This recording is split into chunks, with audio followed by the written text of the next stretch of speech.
Hello, happy Thursday, May 18th, 2023.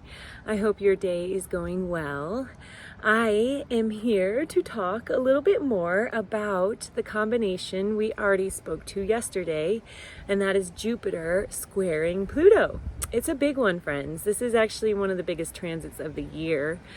These are two big players, Jupiter and Pluto. And yesterday I spoke to the qualities of the more positive end of the spectrum, and that was like a very big level up, the beautiful level up energy that's available. But that is at the one end of the spectrum. In astrology, it's all on a spectrum, such as life, right? Yin, yang, dark, light, and then the in between. And astrology is a beautiful thing. It shows us what's available to us, the more shadowy aspects, more challenging, transformative aspects, the more positive aspects, easier, flowy, harmonious, and then in the middle, all the experiences that lie within that spectrum. And so yesterday, power up. But today we're going to talk to that other end of the spectrum. And when you have Pluto, the god of the underworld of hell, being highlighted by expansive, making everything 10 times bigger Jupiter, you have this potential to be looking at some shadowy aspects of yourself. So going through some really challenging experiences right now, as well as the other spectrum of this power up, level up energy. So shadow stuff. What comes along with Pluto is obsessive tendencies, power struggles. And then the interesting combination with Pluto and Jupiter in this square is that Jupiter can represent religions and philosophy, higher mind things, trying to figure out the rules and the laws of the universe. So here's Jupiter with that sort of expansive quality, and then Pluto, the god of underworld energy. So, transformation through going through, doing the shadow work, finding those treasures, and then really working them, integrating them into yourself to become a higher version of yourself, an elevated version. So with Pluto and Jupiter, a lot of religious philosophy themes could be playing out in your life right now. So yeah, definitely another side to what I spoke to yesterday.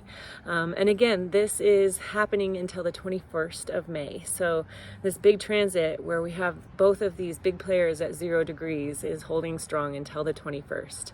But we also have two more aspects that are happening specifically today that I'd love to talk about, because what they offer together is the ability to really get into the spiritual realms of ourselves, and to use our imagination to make some serious plans to organize this next level up in our life. We have a new moon happening tomorrow in Taurus at 9:23 a.m. Mountain Standard Time. So these two transits that are happening today are really lending themselves to us to really plant some potent seeds tomorrow in the Taurus new moon. We have so many planets in Taurus right now. We have Mercury, the sun, the moon, Jupiter, Uranus, and the North Node. So a lot of energy happening for this new moon. Okay, so the first of the two transits that I wanted to touch on that are happening today, number one, Sun sextiling Neptune. Neptune is the planet of spirituality. It is that higher octave, and the spectrum of Neptune is addiction, right? Getting lost in that world of otherworldliness. And then the other spectrum, the higher octave, is spirituality, intuition.